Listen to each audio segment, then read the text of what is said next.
Okay, guys, so in my skeptical high IQ journey in this whole flat versus globe debate, lately one of the things I've been doing is immersing myself back into the globe side, watching a ton of space documentaries, just really immersing myself into the world of the globe.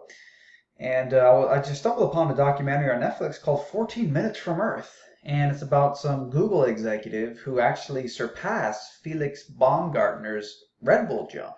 He actually went up to 135,000 feet. Felix from the Red Bull jump, he went up to 128,000 feet. So this guy went about 7,000 feet higher to 135,000 feet, and this is allegedly what the Earth looks like. Now, clearly a fisheye lens, and let's go ahead and let's not forget, of course, that Neil deGrasse Tyson is on video saying you cannot see Earth's curvature from 128,000 feet altitude. At that height, you don't see the curvature of the Earth. Now, obviously, this is a fisheye lens, and we're going to discover that in a moment. So he's just reaching 135,000 feet altitude, and eventually they're going to cut. Oh, what's that? They just cut to a different camera. And what is that flatness? Certainly not the pronounced curvature you just saw before. Totally different. Okay, so something's up. Let's keep going. Again, more flatness, just more flatness. Let me mute this here for a second. Let's go back. Just play for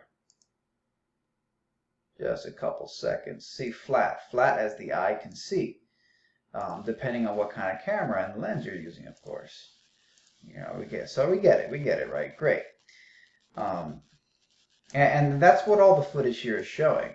So I just wanted to put that out there as sort of this is kind of a overlooked thing that this Google executive did this a few years ago. And he actually surpassed Felix Baumgartner's Red Bull jump in terms of the height and altitude. And again, still flat, and certainly not this exaggerated joke of a fake curve. Exaggerated joke of a fake curve. And I have to say, at this point, when your whole space flight, your edge of space jump is designed to impress people by how high you go, it's almost deceptive to use these fisheye lenses that induce an exaggerated artificial curvature and makes it seem like you're way higher and further away from Earth than you really are. I mean, if you're going to be doing these high altitude jumps and the whole premise is edge of space, look how high I am, it's almost deceptive, in my opinion, to use a fisheye lens that makes it look like you're freaking floating, tens of thousands of miles away from Earth. So yeah, I think they need to stop using that stuff. But anyways, really quick video, guys. I just wanted to show you 135,000 feet, still flat, depending on the lens you use. And yeah, definitely jives a lot with what Neil deGrasse Tyson is on video saying. Kyrie Irving believed it to be flat. No, You saw this, right? don't get me started. So we are not on a spinning ball. Okay. We're on a flat, motionless. Oh, this is flat Earth. So you're pitching this as a serious call. Yeah, no, that's yours.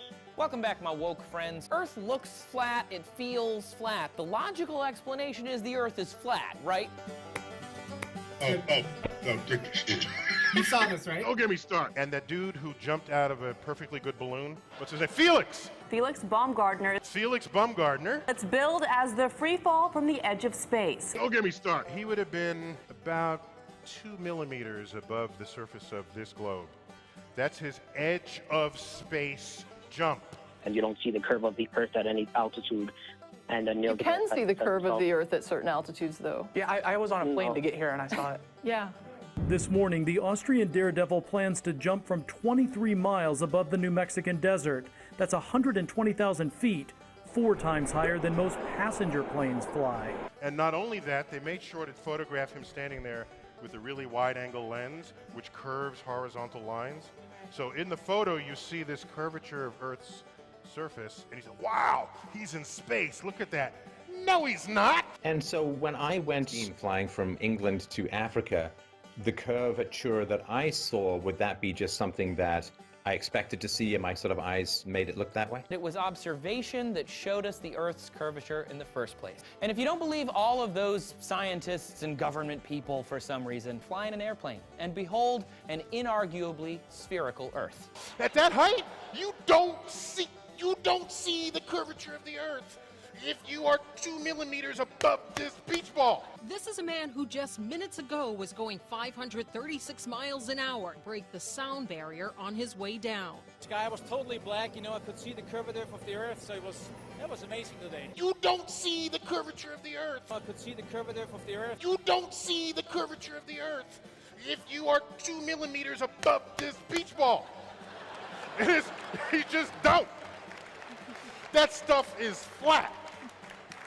I travel a lot and I fly a lot and I can see the curvature when I fly. Okay, so 35,000 feet, you can see it, right? That's what you're saying? Generally speaking, I can see a slight curve to it, yeah. Okay, so Neil deGrasse Tyson says that you can't see it at that altitude, so I really... This really doesn't... We have satellites. That stuff is flat.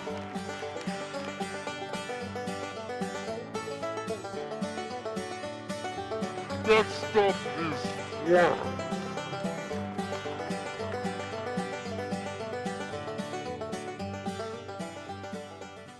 Don't get me started.